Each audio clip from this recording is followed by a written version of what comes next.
You're listening to Achtung Millwall, broadcasting from the beautiful South Birmingham. Accept no substitute. Welcome, dear listeners. Welcome to a sparse den for the visit of Reading this Tuesday night. The players are actually entering the pitch at the moment. You can hear Let Them Come playing. In amongst the sparseness of the crowd, though, just like when you go on holiday and you set yourself down on a nice sun bench, sun bed, one comes along and sits right next to you. And tonight, that person is Mr. Neil Andrews. Welcome to the show, Neil. I didn't want you to be alone, Nick. I don't want me to be alone.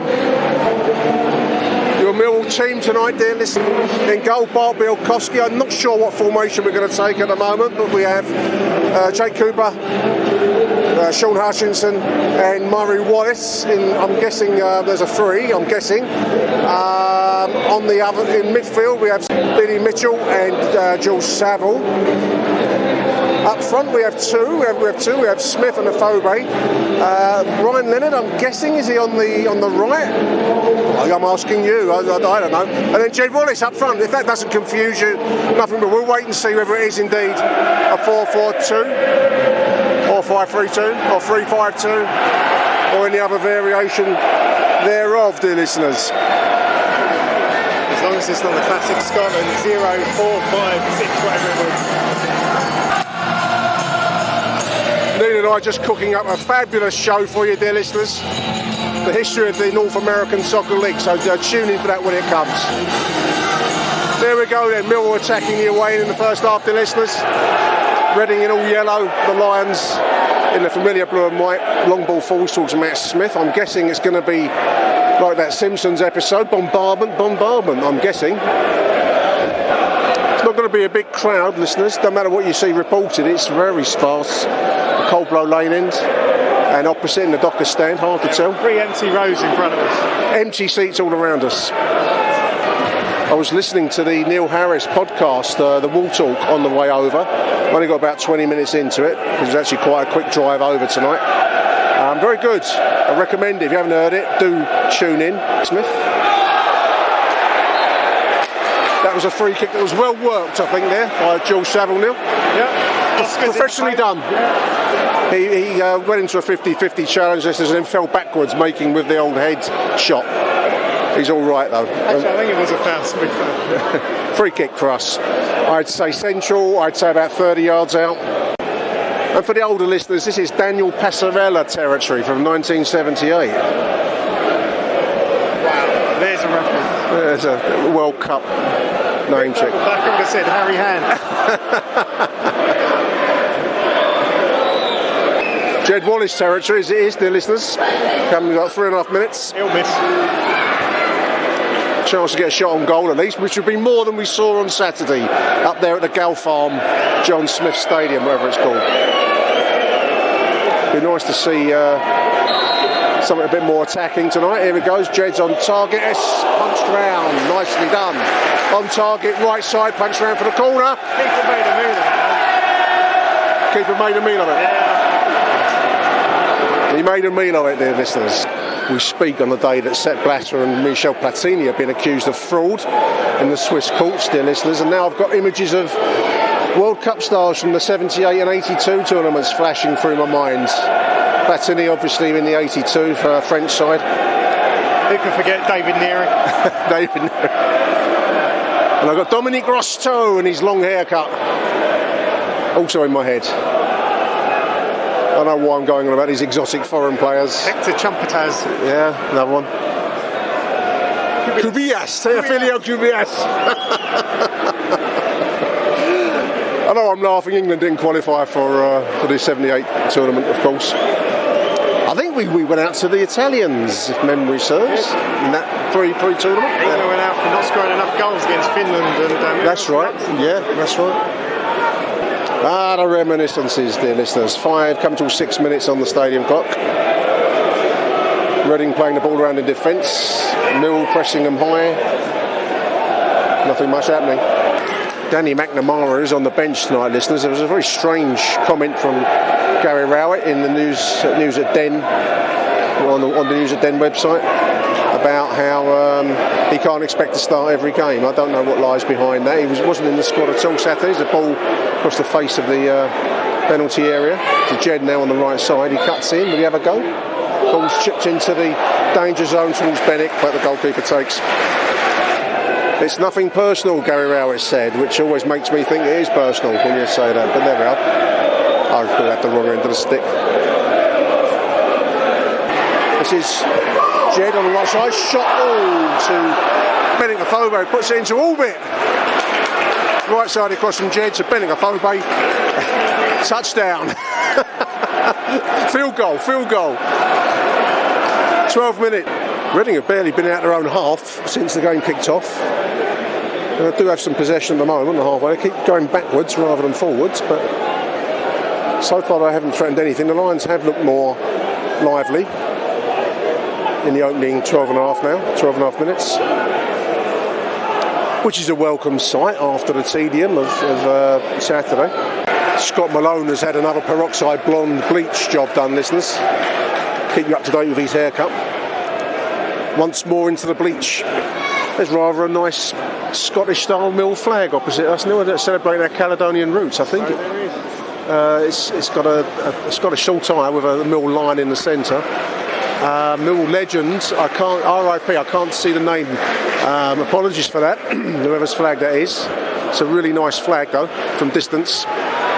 Do let us know who that's memorialising, because it's a nice flag, I like it. Halfway through the first half, it's not been exactly a rip-roar so far. Mill have shown more intent, so far at least. Reading doing the old hold the ball and cannily wait for the break, the gap in the defence to appear routine. Been driven backwards. They haven't actually made any dangerous moves as yet, touch wood. Lucky heather, rabbit's foot and all that kind of stuff. Rabbits and rabbits. What happened to Romney ladies selling your lucky heather at railway stations? You don't get that anymore, do you? Or people selling your ultra-right or ultra-left-wing reading material at railway stations. They don't seem to get it anymore, I don't know. Things from the past. Morning Star, morning Love. Used to be a bloke at New Cross always selling the Newsline. Go get the Newsline, Newsline. Some Trotskyite organ of some sort. You can tell the game's drifting, listeners, as my mind wanders over New Cross Station, 1975. 30 minutes looms. A lot of possession for Reading so far. Mill have looked brighter when they've had the ball, but we haven't had much of the football in recent minutes.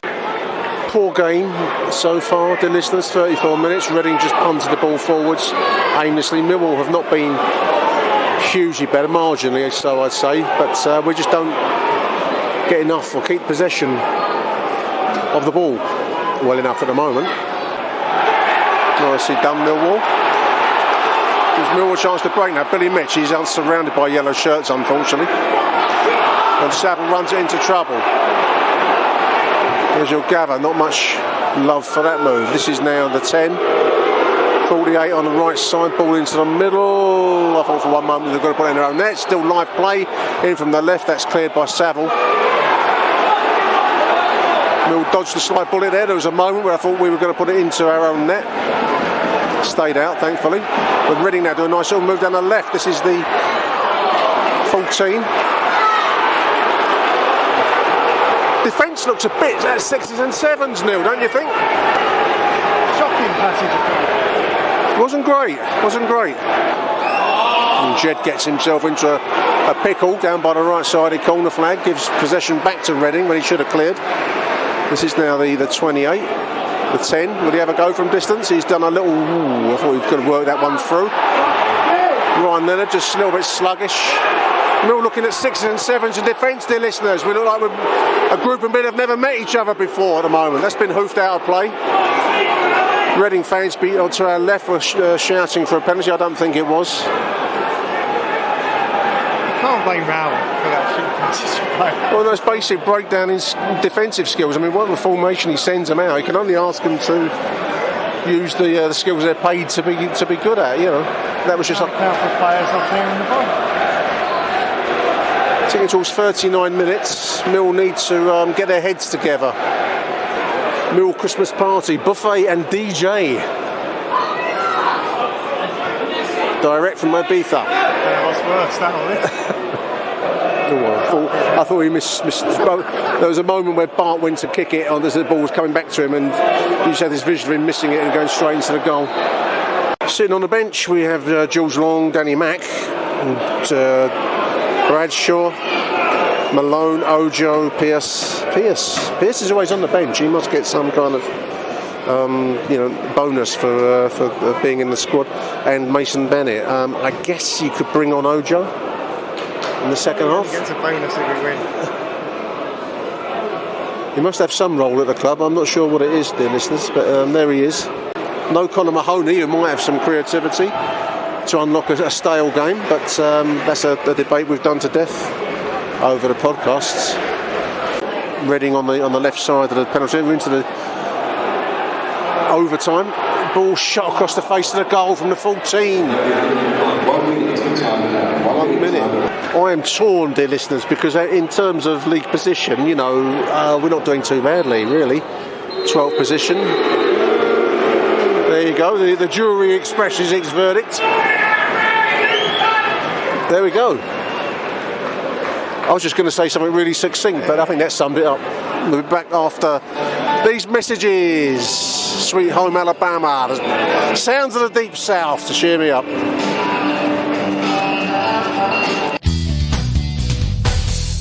Achtung, Millwall. Team to come out for the second. It looks like Malone's on down there. Did you say Bennett is out there as well? Smith and Cleveland.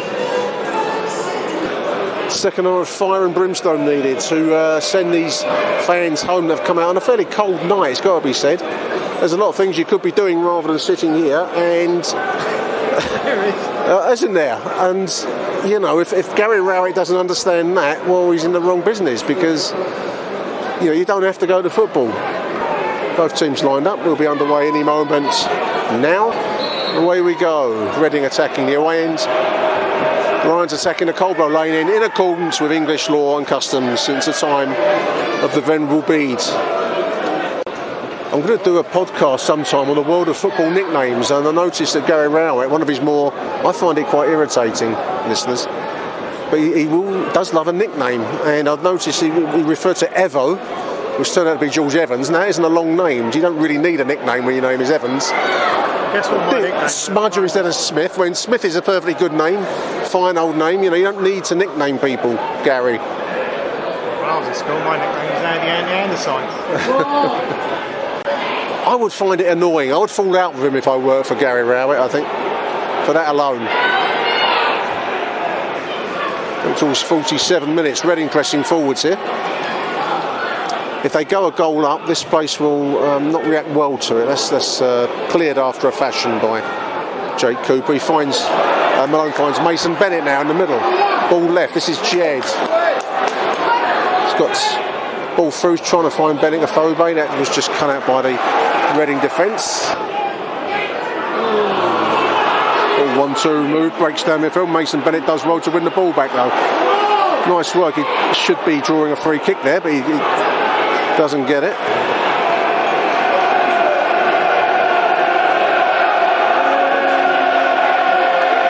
Crowd trying to get behind the Lions, dear listeners. Urge them on. Gary Rowett spoke of the chaos, Mill thriving in chaos against Stoke in that now legendary period after the start of the second half, where we look like a dangerous team. I'm hoping that won't be the only time this season that we can say that.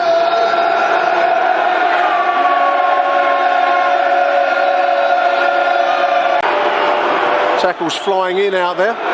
Jed's gone down, gingerly getting back to his feet. Poor kick out by Bart Bielkowski there. Just makes halfway inside the middle half. Murray Wallace does do the clean-up work over there.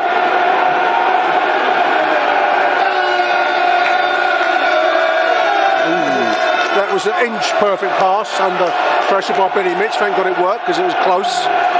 Long ball, hopelessly wide of the mark. Ryan Leonard surging down the right side there. The Mill look a little bit more energetic in the second half, urged on by the crowd. Ball's into the near post, goalkeeper bats it away, dear listeners. Mill keep the ball. Murray Wallace, 53, comes 54 minutes. Mill look more threatening in the second half. Great to see it. Ball's into the box. Shots on target from George Saville, but into the ground, up and high. Goalkeeper takes. Nice passage of play, Neil. That's more like it. More like it. Comes Sean Hutchinson on the right. Billy Mitchell now in the middle. Ticking towards 60 minutes. Jed's overlapping on the right. Ryan Leonard, ball is into the box. That's over the top. Did that come off the bar? I think it came off the woodwork. The cross in from the right. I think it was a cross. Seemed to hit the either the bar or the upright. This is Billy Mitchell. This is Jed now from distance. Can he shot wide right? 60 minutes. More action. That's the way to do it, dear listeners. Much better second half from Millwall. Reading very much under siege in the second half, dear listeners. Reading on the break, 69 minutes, coming down the left side. We'll do have defenders back. The 10's cut inside. The shot is deflected and Bart collects. They're all back on the attack now. This is reminiscent of the old days when we were an attacking side, dear listeners. It's like being back under the pomp of Neil Harris in his time, when we looked dangerous. It's nice, wonderful, good to see. 70 minutes, Mill searching for a goal. There's Jake Cooper now, space in front of him. Wall of yellow shirts in front of Millwall as we come forward. There's a nice little move by Jody finds Ryan Leonard in front of goal.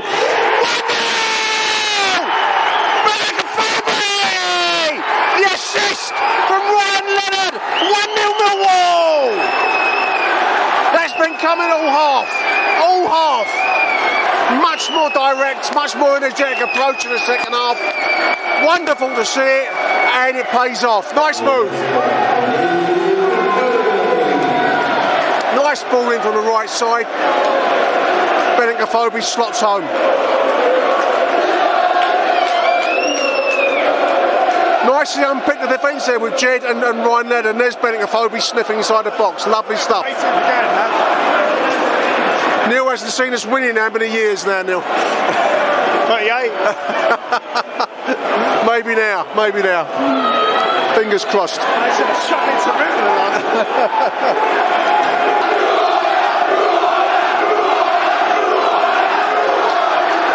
Some good old-fashioned hatred being expressed to the away support as well. Nice tackle, Billy Mitchell, midfield, nicely done.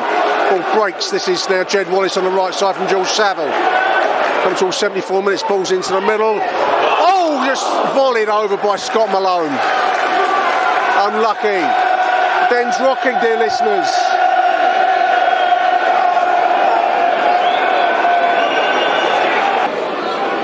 I don't want to see us change this. We've actually looked quite aggressive in the second half. It's been a much more open game, and it's paid dividends with the goal. That's a world away from the display we saw in the first half. We're just knocking the ball around in defence here at the moment. I'd want to see us press forwards. It's always where we've looked at our best and most dangerous. Oh, Mill can see possession of danger zone just outside the D. Reading on the attack now. There's good work though by Malone and then Saville to undo that moment's flakiness. This is Mill, ball breaks as Mason Bennett come down the left side, 79 minutes. Finds Scott Malone, balls into the far post. That's a volley over from Ryan Leonard. Nice move to the far post. 2 lines, he went to volley back. Yeah. 80 minutes, dear listeners. But Lions have looked a much better prospect in the second half. Whatever becomes of the game, we've looked much more attacking. As per the Stoke game, the ball breaks now. This is Jed coming down the left side. He's got Billy Mitch surging into the middle. This is Leonard. Oh, beautiful shot, just inches wide right. from the edge of the penalty area.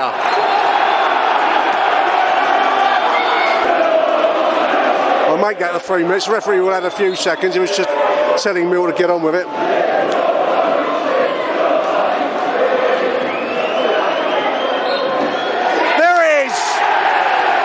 Second half performance earns a 1-0 win for the Lions, much needed, lifts the burden. Lions will be cheered off at the end of the second half when they were booed off at the end of the first half. Such are the vagaries of football, dear listeners, but there we are. Really strong second half performance. Big thank you to Neil Andrews for your input, mate, as ever. Oh, you're welcome. And we're waiting for the old status quo, rocking all over the world. Thank you for tuning in. We're back after these messages. There we are. That could be more.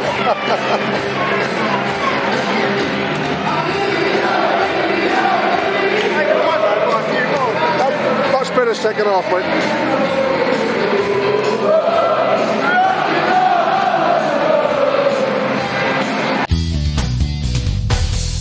Achtung, Millwall.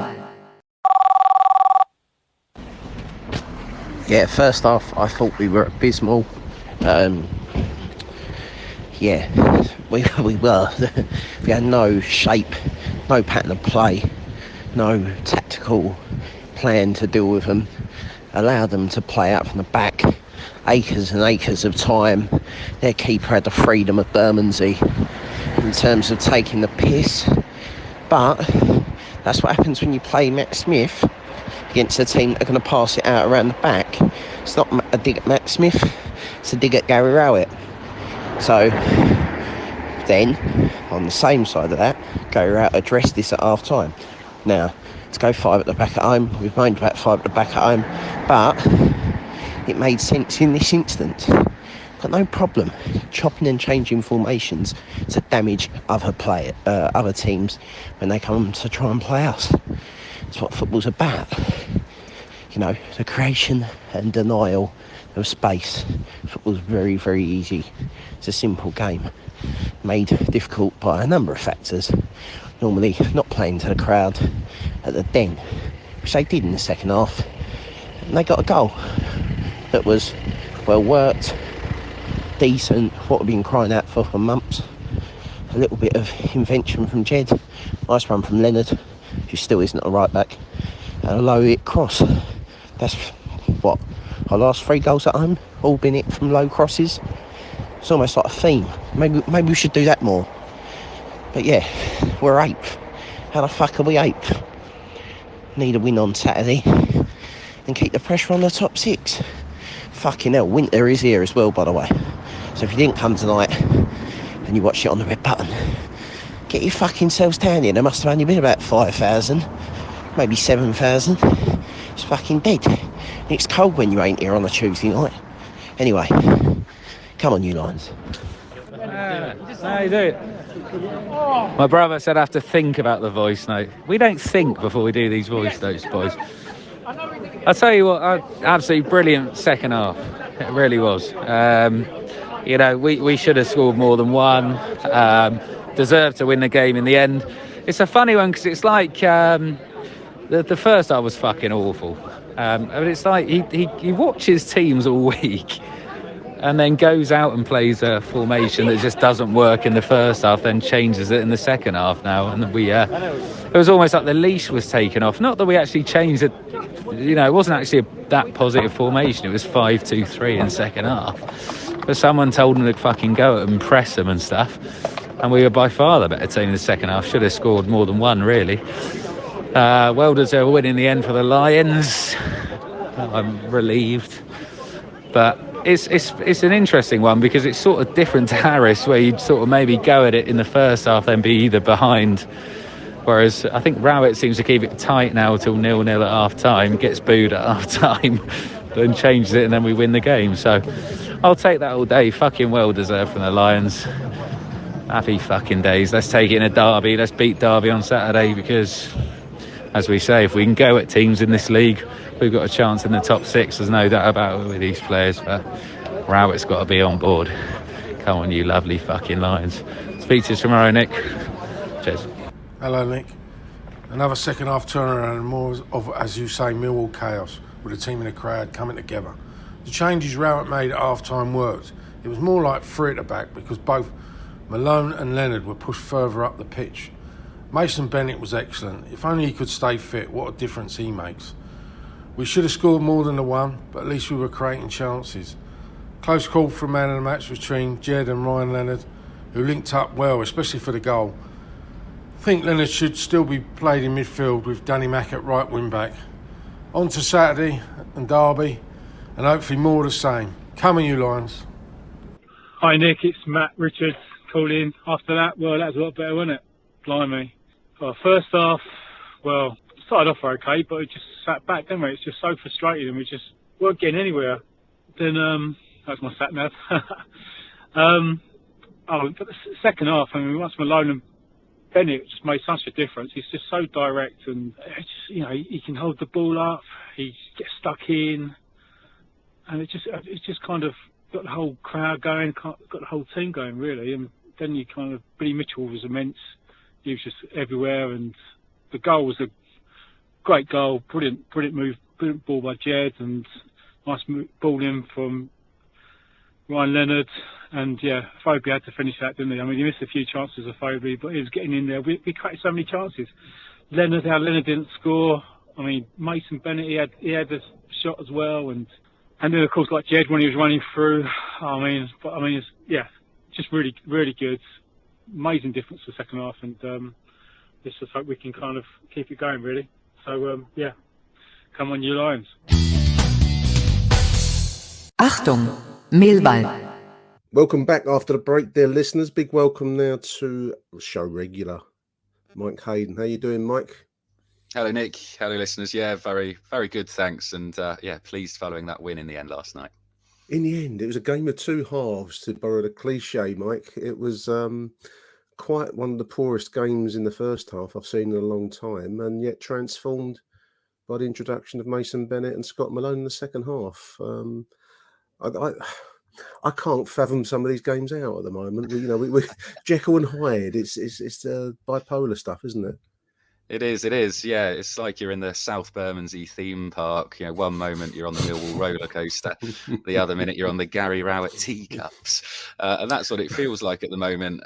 It's an odd one. Such really drab performances that we're still seeing in parts of the game, but now we are starting to see much improved performances in other parts of the game, which at least is positive. And I think, you know, also to be 8th in the league is kind of looking quite rosy from that perspective. So yeah, I don't know.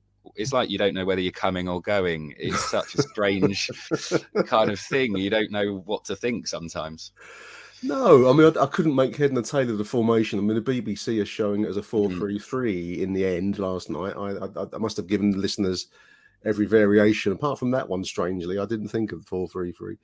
Ryan Leonard on the right side. I mean, some of the choices that Gary Rowett makes, trying to find the right word, they seem a little eccentric at times, Mike, when there are other more obvious candidates not featuring or sitting on the bench or just not involved. I don't know what to make of him as a manager. Do you? I mean, I go around in circles with him. I don't see him as a tactical genius. I think he's a lucky manager, which is always a handy thing to have. And certainly he changed it at half-time last night and it worked well. But, you know, why did we have to endure that first half to get to the second, I don't know. You just question what they do all week to think that was a good way to set up, because we've played that. Well, I don't know what it is anymore. It sounds like you're just talking out of a calculator all the time with these formations, but it's like it was sort of a 5-3-2, which clearly didn't work at all. It was a dreadful first half. And I think apart from that Jed Wallace free kick from about 30 yards, which was an unbelievable effort, there was nothing really else to talk about. And again, you know, the Den crowd made their feelings known, sort of murmurings towards the end of the half, and then obviously booed off again. So he had to change it, but you can't rely on the Den crowd to boo for you to then change it. Maybe you should try and start with the formation that works. But you know, but then, as I say, you've got to give some credit to him that he got it right in the end, and we saw a really good performance and a thoroughly deserved win, certainly based off the second half. Your point on Luck's a good one, Nick, because think about the season as a whole, I mean, I think we deserved to win last night. I think we deserved to beat Stoke in the end. But the other wins, really, we have got pretty lucky, I think. And they could have gone either way. We may not have won those. So whether we're in a bit of a false position is arguable. But we are where we are. We're 8th. Yeah. I mean, I do believe the league table doesn't lie, and I know was it 15 or 16 games now? I haven't got the table, but anyway, with that number of games under your belt, you start to get a true reflection of who's who and where everyone is, roughly speaking, where they should be based on what they've done so far. And I can't escape the fact that it's actually a decent squad by Millwall standards. We can't compete with the big spenders of the division.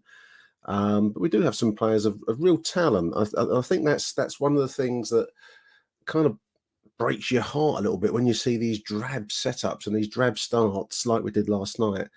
The players, used in another way, used with different formations, or by some method, they've got some energy in the second half. And suddenly we look like a different team. And both can't be true at the same time. We can't be dire and we can't be brilliant, can we? At the same time, and yet somehow we're combining that into these performances. I mean, I think you're right. I mean, we had that early chance from Jed, which was a great free kick, dug from a long way out, and it was on target. Goalkeeper put it round. Apart from that, not an awful lot to report from the Mill perspective. There was one late chance in the half. I think it was the first half where Reading seemed to shoot across the 6-yard box, and it looks a lot closer than it looked on the YouTube highlights reel that I just looked at in real time. I thought they'd missed a real sitter there. So, we got to half time at 0-0, and I must admit I was dreading to think what might come in the second. Transformed. I mean, Mason Bennett and Scott Malone. It's definitely a bold. I don't think he's done that before. Certainly made 2 substitutions at half time. So clearly he saw that it wasn't working and it did make the correct changes. So I think you've got to make credit for that. Thought Reading were abysmal, and this seems to be I did. Absolutely awful. I mean, this seems to be a bit of a trend, though. I mean, the league this year is so strange, Nick, because I mean, we're shit, but so many teams are a lot shitter than us, I think. And Reading were only a couple of points away from us going into that game.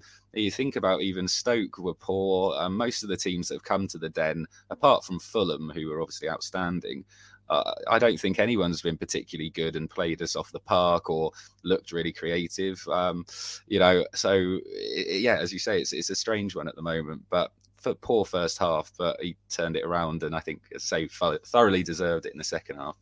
Yeah, I mean the game in the second half was much more like it's like going to Millwall, Mike, wasn't it? It was proper Millwall evening. I mean the as soon as the increased energy levels were visible early in the second half, the crowd became a factor. You could hear it. Everyone could hear the fact that the crowd were involved. Tackles are being crunched in a way that we weren't in the first half, and the place responds to that. And I don't think you have to be any kind of football genius to know that if a club like Millwall, we can't compete financially, but we can compete with that 12th man called the Den. So if you give the crowd some, not every game can be brilliant, not every game can be electric. Sometimes you're going to get drab performances, but mostly if you can give the Den crowd hard tackling, good, fast, wing play, and get balls into the middle and show some vim and vigor, and it will respond. It becomes a factor, Mike, and I think that's what happened last night, because the goal wasn't a long time coming, but it was advanced into the second half before we got the decisive break, and that was primarily the combination of team and fans working in tandem. Absolutely, yeah, and I think a long time before the goal, you could see it coming. I kind of actually got a lot of optimism that we're going to win this. We're bound to score with this pressure. We were causing them a lot of problems, as you say.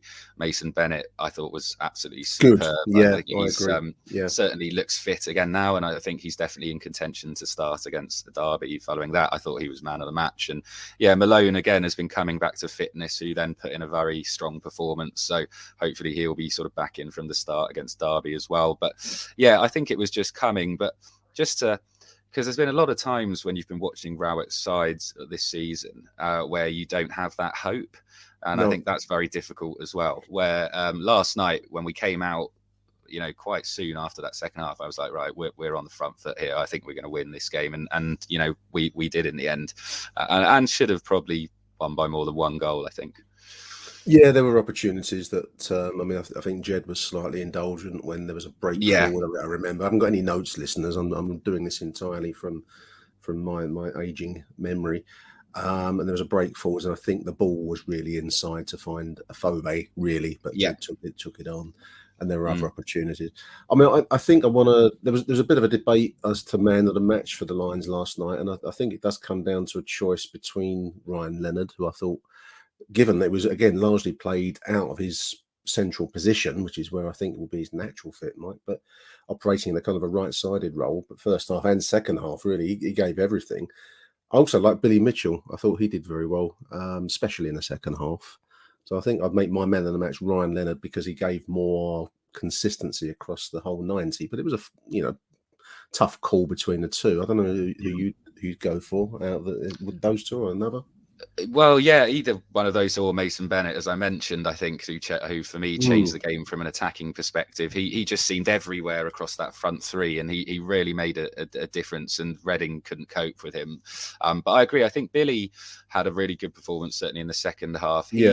He certainly seems like more of an advanced midfielder than a defensive midfielder, I think. And so I think it suited him a bit more that when we started to go forward, because, he's not necessarily a tough tackler, sort of Keith Beld-esque type player, really, or an Evans who just sits in. I think he prefers to go forward and try and create a little bit of the Ben Thompsons about him in that regard, would actually look forward rather than back. And I think the second half, the way we played suited Billy. And Leonard, it's been fantastic. I mean, I don't know what he thinks about playing on this right side because it's not his natural position. And, against Stoke, when he played in the middle, how good was he in that half? I think, those fantastic. Marauding runs forward. But Leonard, another assist for him, a great cross, obviously, from that ball from Jed and over to Aphobia, and it was a goal. But Leonard, again, I think last season before he got injured, I was saying I think he was a contender for player of the season. And I think we're certainly seeing that form. I would just love him to see him play in the central position because I think that is his best and most effective role. But for some reason, we've got a slight issue on the right back area at the moment that Rowett seems to think so. Strange. I mean, the mind of the football manager is always a strange thing. I mean, I know we're fans, and I know we're not. Our livelihood doesn't depend on the outcome, and it's easy to express heated opinion in the moment. But I mean, we did see Danny McNamara in the 87th minute replacing Aphobia, who had given everything.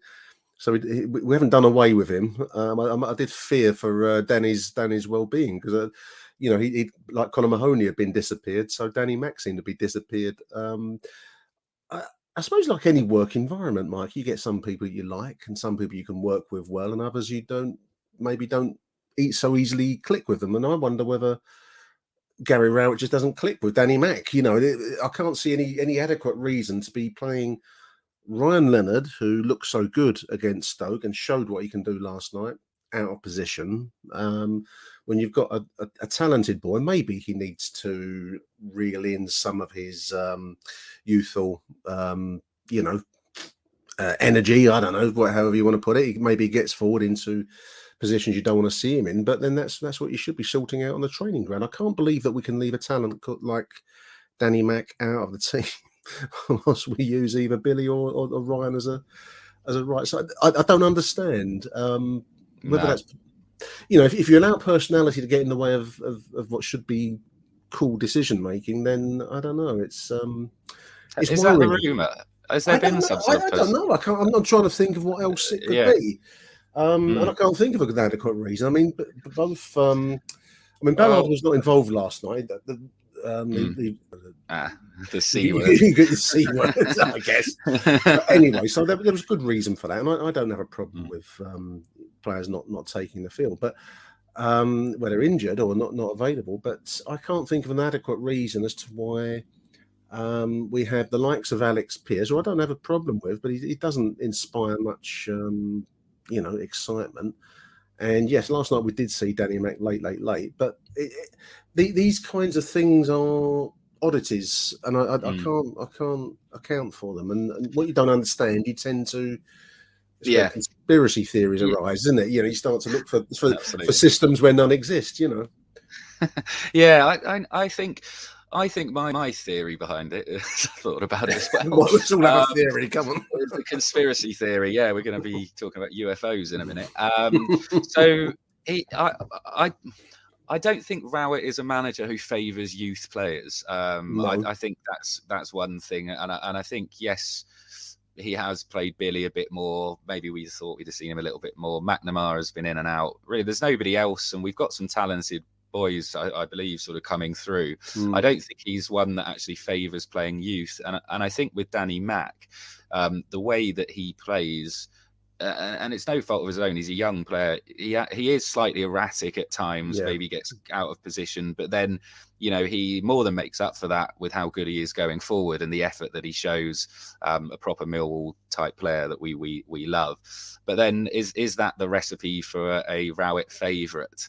I would probably say no, because if he can trust Leonard or even, I don't know, maybe Bill, but to hold position, use a bit more experience in that area, and that kind of that beigeness, I suppose, that sometimes you need from a defence. Maybe that's what he's kind of thinking. But yeah, I think I don't think it's a big thing. I think we will see Danny continue sort of play, but he might just be in and out the side, and he does rotate a bit as well, I guess, Nick. You do see players drop in, drop out a bit, so hopefully it's nothing serious. I don't think it is, but I'd like to see him start. He should start every game, in my opinion, but maybe Rowett doesn't see it that way.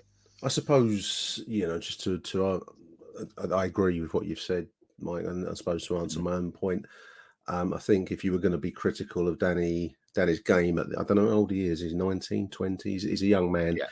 And young men get a bit overexcited at times, don't they? And maybe that's where Gary Rowett wants to see players more disciplined in their approach to the game plan than Danny Mack with his Millwall head on, charging forwards where Angels feared to tread. So possibly it's that. I don't know. We won't comment on Conor Mahoney, who seems to have not be in favour at all. So I mean, it's all that sounds a bit churlish, listeners. I'm not complaining, because it was a good win and I enjoyed the second half. And a bit like Stoke, Mike, it's quite refreshing to leave the Den realising why you go to follow the Lions, because that's the kind of thing that you go there for. Those big nights where you leave with a buzz, and it was nice to have it last night. It was nice against Stoke, and terrific last night as well. So overall, good performance, and one that offers a bit of hope for Saturday against Derby.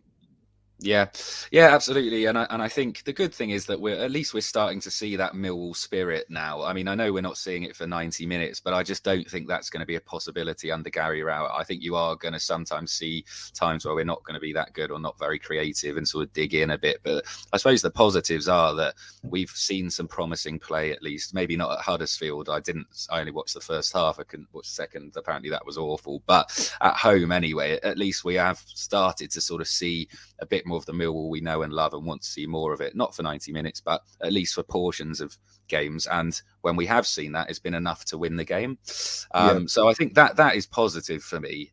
So I'm hoping that we continue that into Derby, who obviously have had their issues financially on minus points still, but they're no mugs. Rooney, no, they're not. He's done a good he's done a miracle actually to get as many points as they have with the squad they have as well. So I think they're probably going to come for a point. So what I would like to see is us to start the game well, and sort of try and get an early goal or something like that, and actually go at them a little bit, because if we have that sort of first half again, you just give yourself less time to win the game, don't you? And I think we should win, but let's try and go at them in the first half. I would like to see. Let's be positive. I agree everything that you just said there. I'm just as you're speaking, I'm just looking at Reading. I mean, we're complaining about our manager, listeners, when we're sitting, a couple of spaces off the top six.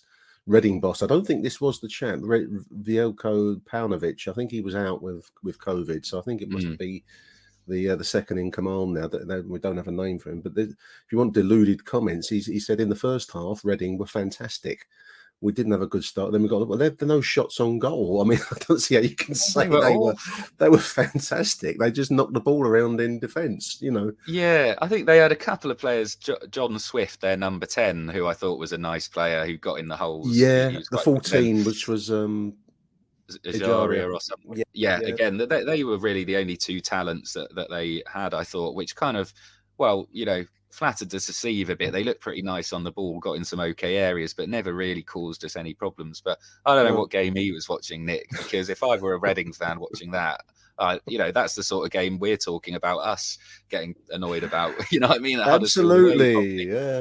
It would be like that for them. You know, it must be.